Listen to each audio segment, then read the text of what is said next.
9 साल की बच्ची को पता ही नहीं है कि उसको ब्लीडिंग हो रही है। तो अक्सर क्या होता है, वो बहुत ज्यादा घबरा जाती है और वो एजुकेशन उसे मिली ही नहीं होती उसके घर वालों द्वारा। जो साइकिल है 21 to 35 डेज, अगर इससे अबव जा रही है या इससे पहले आ रही है तो दोनों ही सूरतों में आपको अपने गायनिक को कंसल्ट करना ही है। आपको जब पीरियड्स की डेट नहीं पता तो आप पता ही कैसे लगाओगे कि इरेगुलर पीरियड्स है कि रेगुलर पीरियड्स है।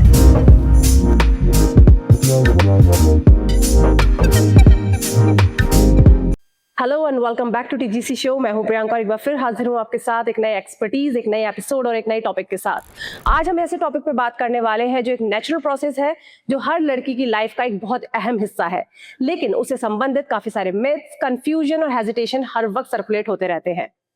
टीनेज गर्ल्स को अपनी जो प्रॉपर हाइजीन होती है उसे मेंटेन करके रखना चाहिए। साथ ही जो हमारी बॉडी में चेंजेस हो रहे होते हैं उसको समझना भी बहुत जरूरी होता है, क्योंकि ये हमारी फिजिकल और मेंटल दोनों हेल्थ को इफेक्ट करती है।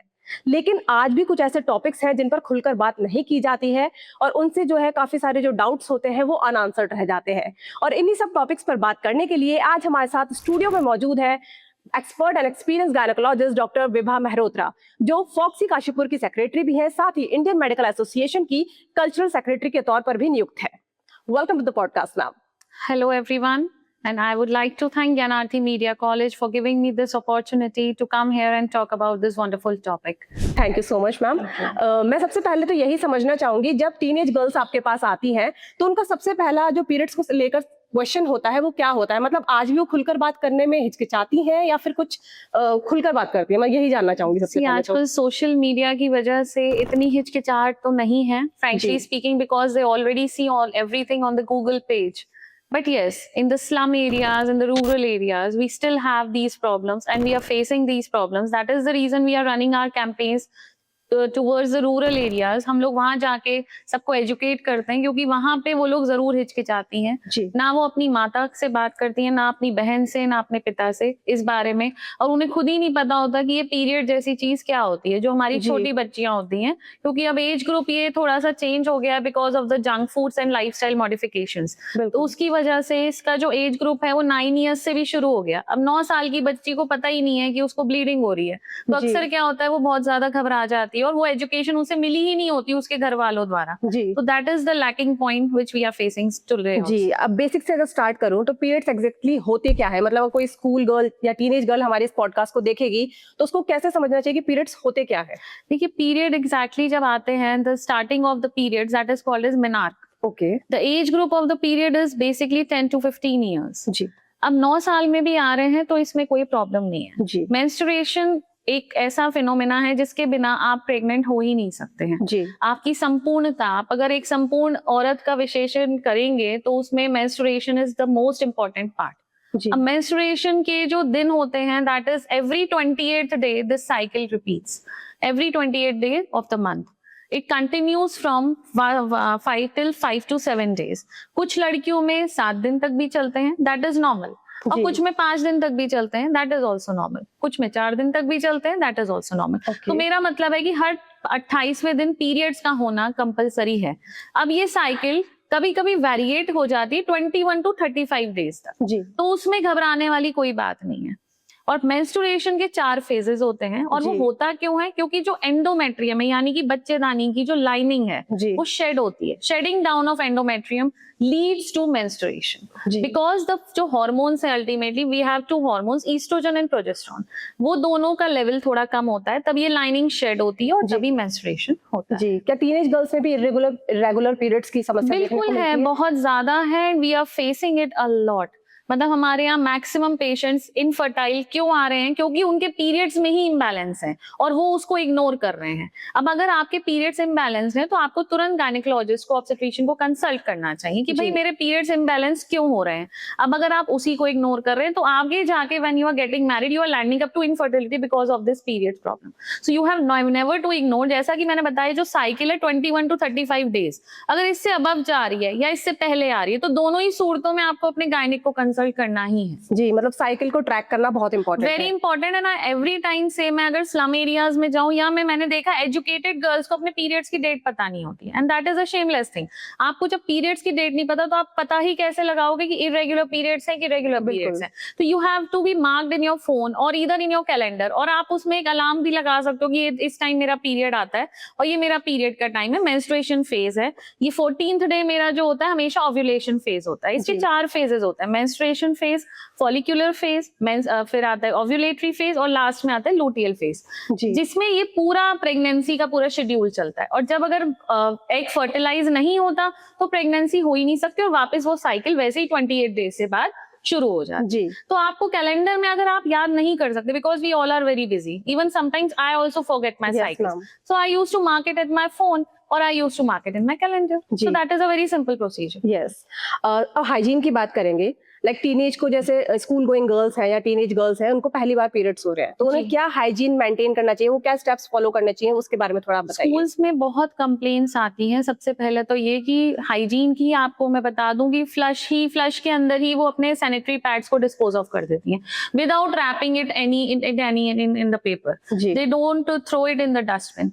मोस्ट इंपॉर्टेंट पार्ट इज आप खुद तो अपने आप को हाइजीन मेंटेन नहीं कर रहे हो, आप दूसरों को भी इन्फेक्ट कर रहे हो इस तरह की हरकत करके। जी, तो आपको क्या करना है, हमेशा आपके पास अगर आपके पीरियड्स आ रहे हैं तो ये संदेश सब मदर्स के लिए, क्योंकि अभी तो उनका बच्चियां हैं, दे आर स्मॉल किड्स। मान लीजिए उनका अभी 9 साल में या 10 साल में पीरियड शुरू हुआ है, आपको पता है, तो आप उनके बैग्स में न्यूज़पेपर्स या कुछ ऐसे पेपर्स रखें ताकि जब वो स्कूल जाएं तो आप उसके पेपर्स में डिस्पोज ऑफ कर पाए रैप करके।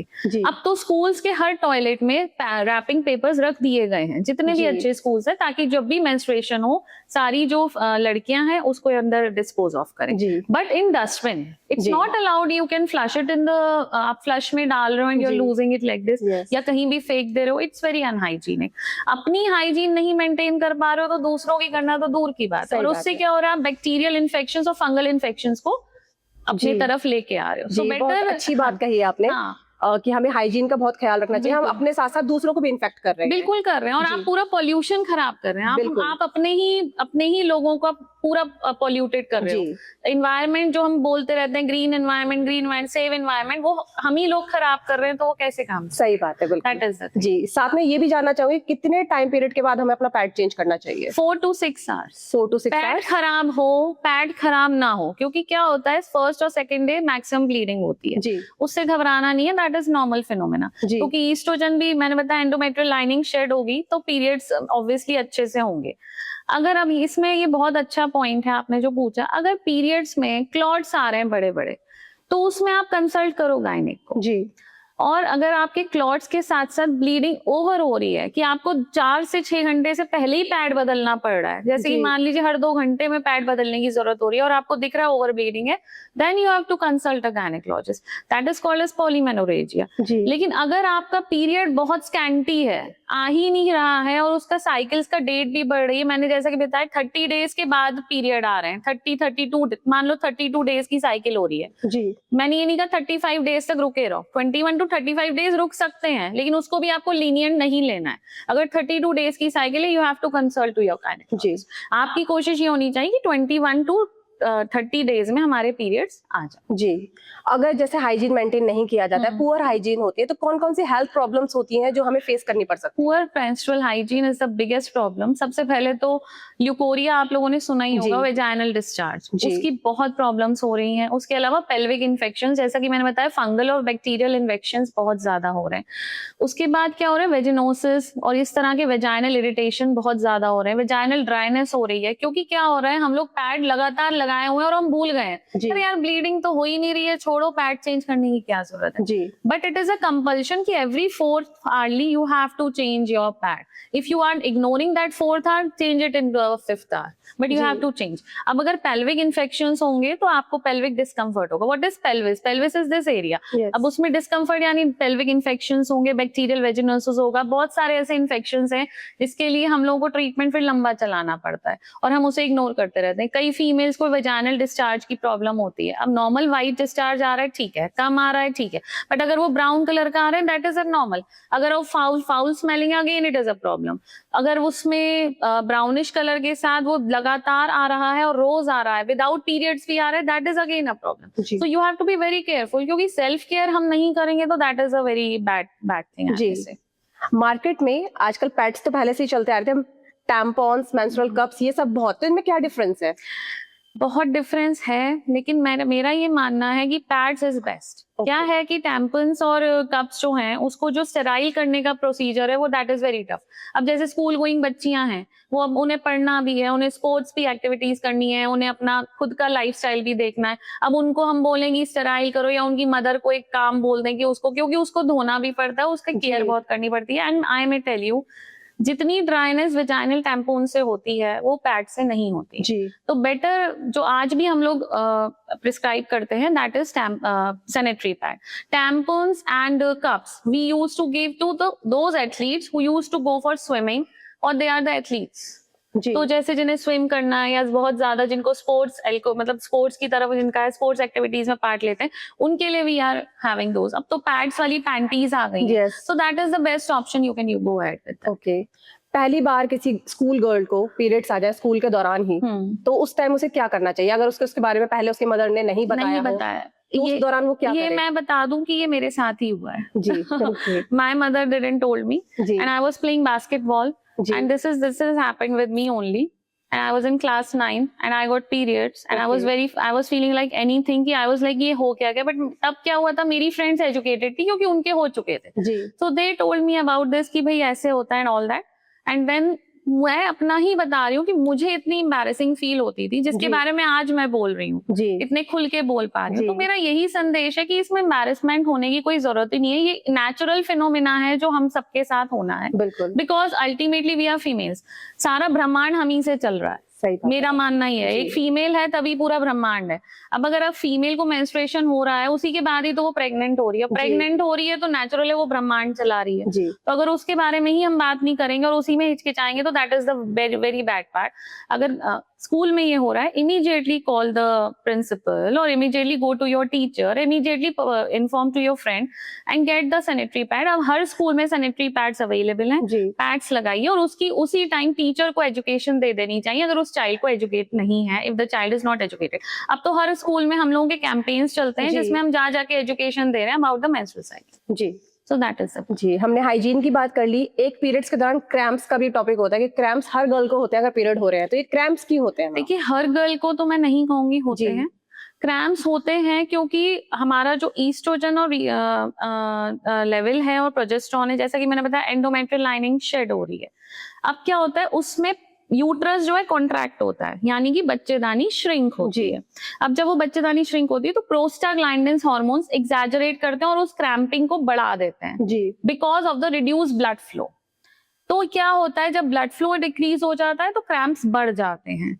अब उस क्रैम्प्स को लेके परेशान होना इज नॉट द, मतलब ये it is also natural thing कि अगर हमें पीरियड्स हो रहे हैं तो हमें क्रैम्प्स होंगे। लेकिन अगर ये क्रैम्प्स इंक्लूडेड है with the fever, with vertigo यानी चक्कर आना, विद नोजिया यानी उल्टी आना, और अगर इतना ज्यादा कि 1 घंटे से ज्यादा आपको क्रैम्प्स आ ही रहे हैं, क्योंकि मैंने बताया यूट्रस कॉन्ट्रैक्ट हो रहा है लगातार, तो अगर वो क्रैम्प्स बढ़ते जा रहे हैं तो आपको डॉक्टर को दिखाने में हिचकिचाना नहीं है। और उन क्रैम्प्स का ट्रीटमेंट भी ऐसे है, हॉट वाटर पैड लगा लो, gentle massage over the stomach, you can give, if you are not unable, आप तो क्रैम्प्स में हो तो your mother, your sister can give that gentle massage, and if तब भी आपके सबसाइड नहीं हो रहे तो you can go ahead with the gynecologist, you can have a tablet of ibuprofen, you can have a tablet of Meftal-Spas and you can just relax। जी। लेकिन उस चीज की हैबिट मत डालो, because it is again a normal phenomena. कभी कभी gentle massage से भी ठीक हो जाता है, कभी कभी हॉट वाटर पैड से भी ठीक हो जाता है। जी, जैसे आपने मेडिसिन के नाम बताए तो एक मिथ सर्कुलेट होता है कि इस दौरान हमें मेडिसिन नहीं खानी चाहिए, इनफर्टिलिटी हो जाती है। हाँ, ये मेरे पास बहुत सी फीमेल्स आती हैं कि मैडम कहीं मेरी बेटी को आदत ना लग जाए। नहीं, मैंने जैसा कि बताया कि अगर बहुत क्रैम्प्स है तो हम, जब हमें पता है कि उस क्रैम्प्स का हमारे पास ट्रीटमेंट है और एक गोली खाने से क्या नुकसान हो जाएगा, क्या साइड इफेक्ट हो जाएगा, कुछ भी नहीं। बहुत सी माएँ आती हैं, अचार नहीं देंगे, इसे चावल नहीं देंगे, these are all the myths.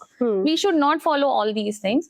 In fact, मेरे पास ये भी मिथ्स आते हैं कि एक्सरसाइज करती है 3 दिन तक हम जिम नहीं भेजेंगे। मैं आपको बता दूं, जिमिंग करने से या थोड़ा योगा और light cardio, I am not saying over cardio, light cardio like treadmill and all, उससे जैसे कि मैंने बताया कि क्रैम्प्स क्यों होते हैं, क्योंकि ब्लड फ्लो डिक्रीज होता है। लेकिन इधर इस तरफ अगर थोड़ा एक्सरसाइज करेंगे तो आपका ब्लड फ्लो बढ़ेगा।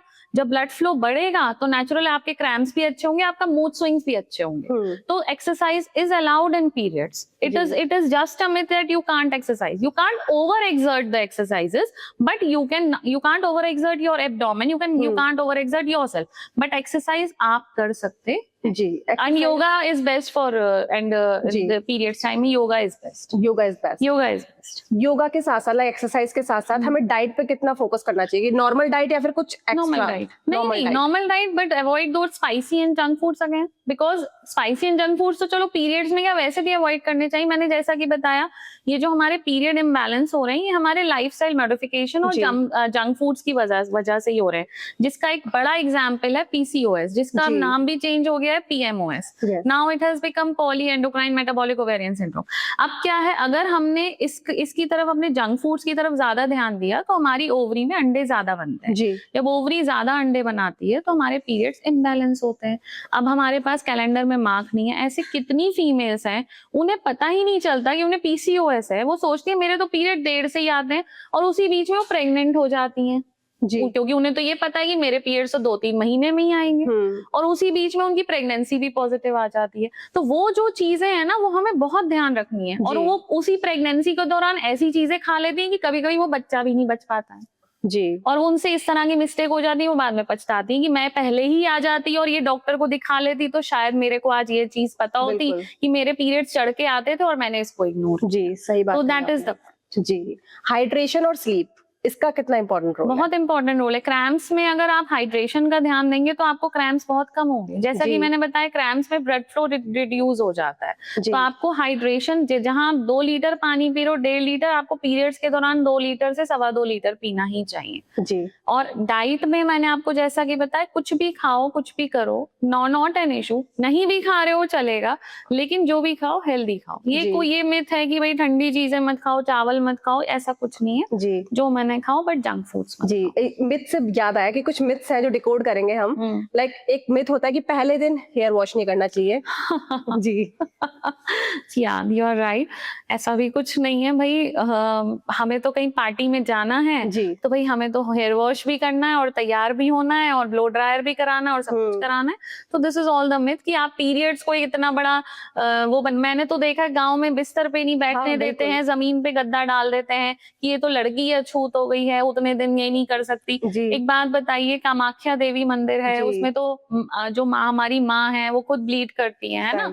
तो ऐसा कुछ भी नहीं है। आप मैंने वही कहा, ये तो भगवान ने एक नेचुरल फिनोमिना बनाया है कि ये जो एक औरत बनाई गई है, इसी औरत को हमारे ब्रह्मांड को चलाना है। तो उसी औरत को आप अछूत मान के उसी के वो पीरियड साइकिल को कि ये तो अब बिस्तर पे नहीं बैठ सकती, 3 दिन बाद चादर बदली जाएगी, सर नहीं धो सकती, ऐसा कुछ नहीं है। अचार छुएगी तो खराब हो जाएगा, ऐसा कुछ नहीं है।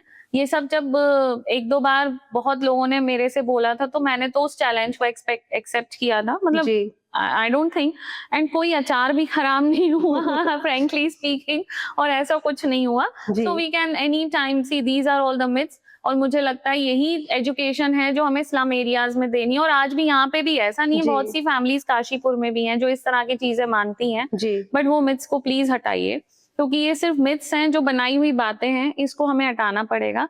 क्योंकि एक औरत को औरत की तरह ही देखें तो अच्छा रहेगा। क्योंकि मैंने बताया कि भाई जितने हम मिथ्स पालेंगे, जितना वहम पालेंगे, उतने हमारे अंदर डाउट्स बढ़ते जाएंगे। तो उन मिथ्स से हटके आप लोग अपना मेंस्ट्रुएशन को एक नॉर्मल फिनोमेना की तरह, मूड स्विंग्स, हाँ मूड स्विंग्स तो बहुत होते हैं, क्योंकि हार्मोन्स चेंज हो रहे हैं, ईस्ट्रोजन भी चेंज हो रहा है, प्रोजेस्टेरोन, नेचुरल सी बात है। उन मूड स्विंग्स को आपको समझना पड़ेगा।